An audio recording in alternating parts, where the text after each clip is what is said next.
গুৱাহাটী বীৰকুছিত ঐতিহাসিক শ্ৰী শ্ৰী বুঢ়াগোহাঁই পূজা সম্পন্ন। পুৱতি নিশাৰ পৰাই ইতিহাস প্ৰসিদ্ধ এই শিৱ মন্দিৰ প্ৰাংগণত লানি নিচিঙা অগণন ভক্তপ্ৰাণ ৰাইজৰ ভিৰ।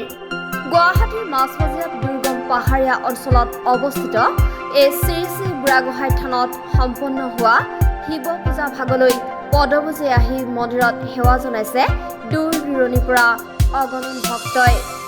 মঙলবাৰে দিনজোৰাকৈ শ্ৰী শ্ৰী বুঢ়াগোহাঁই মন্দিৰ প্ৰাংগণত সম্পন্ন হয় ঐতিহাসিক শ্ৰী শ্ৰী বুঢ়াগোহাঁই পূজাভাগ। আয়োজক কমিটিয়ে জনোৱা মতে বিগত বৰ্ষৰ দৰে এইবুলিও 1 লাখতকৈও অধিক ভক্তপ্ৰাণ ৰাইজ উপস্থিত হ'ব।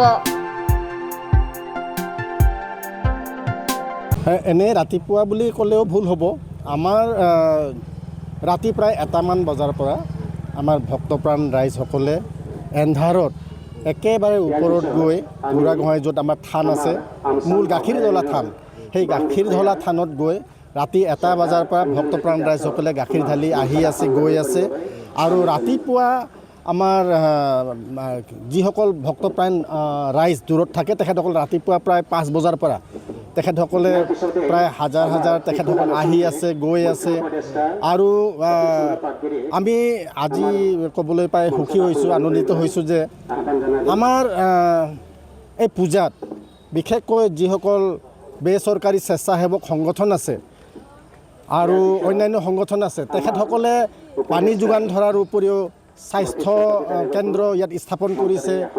লগতে আমাৰ যিসকল স্বেচ্ছাসেৱক সংগঠন আছে তেখেতসকলে খোৱা পানীৰ ব্যৱস্থাৰ উপৰিও আমাৰ কি কয় এইটো মানে আপোনাৰ চৰ্বত আৰু অন্যান্য আমাৰ জলীয়া আমাৰ খোৱা মানে বস্তু আৰু এই বস্তুটো এটা ঠাইত নহয়, এই বস্তুটো আমাৰ ইয়াৰ পৰা তলৰ পৰা আৰম্ভ কৰি একেবাৰে ওপৰলৈকে ঠায়ে ঠায়ে আমাৰ স্বেচ্ছাসেৱক সংগঠনবিলাকে পানী খোৱাৰ ব্যৱস্থা কৰিছে। আৰু আমাৰ প্ৰায় দূৰত্ব ইয়াৰ পৰা তলৰ পৰা যদি আৰম্ভ কৰোঁ 5 কিলোমিটাৰ হয় মন্দিৰলৈকে। আৰু সেই গোটেই ৰাস্তাতে একেবাৰে ওপৰতো আমাৰ পানীৰ ব্যৱস্থা কৰিছে স্বেচ্ছাসেৱক সংগঠনবিলাকে। আৰু ঠিক এই ধৰণে আমাৰ ভক্তপ্ৰাণ ৰাইজৰ যাতে কোনো অসুবিধা নহয় এইটো ব্যৱস্থা কৰা হৈছে। আৰু আচৰিত কথা যে মই আপোনালোকক কৈছিলোঁ যে কিছুদিনৰ আগতে আপোনালোকক নিমন্ত্ৰণ কৰিছিলোঁ যে আমাৰ এই পূজাৰ দিনাখনে এটুপ নহয় এটুপ বৰষুণ দিয়ে বুলি মই এই কথাখিনি জনাইছিলোঁ। আৰু আপোনালোকে গম পাইছে ৰাতিপুৱাই এজাক বৰষুণ আহিলে, ৰাতিপুৱাই এজাক বৰষুণৰ পিছত আৰু এতিয়া মানে এটা পৰিৱেশ আৰু ভাল হৈছে আৰু ভক্তপ্ৰাণ ৰাইজসকল মানে সমাগম ঘটিছে। আৰু ঠিক এই ধৰণে আজি আমাৰ পূজা নিয়াৰিকৈ আৰু প্ৰশাসনৰ ফালৰ পৰা যিখিনি সহায় সুযোগ পাব লাগে আমি পাইছোঁ আৰু আশা কৰিছোঁ যে কিবা হ'লে তেখেতসকলে আমাক সহায় কৰিব।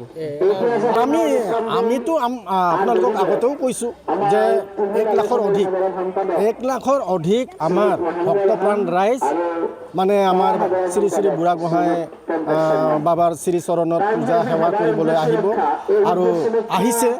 আৰু লগতে তেখেতসকলৰ মনোবাঞ্ছা পূৰণ হ'ব আৰু তেখেতসকলে যিটো কামনা লৈ আহিছে ঈশ্বৰে নিশ্চয় পূৰণ কৰিব।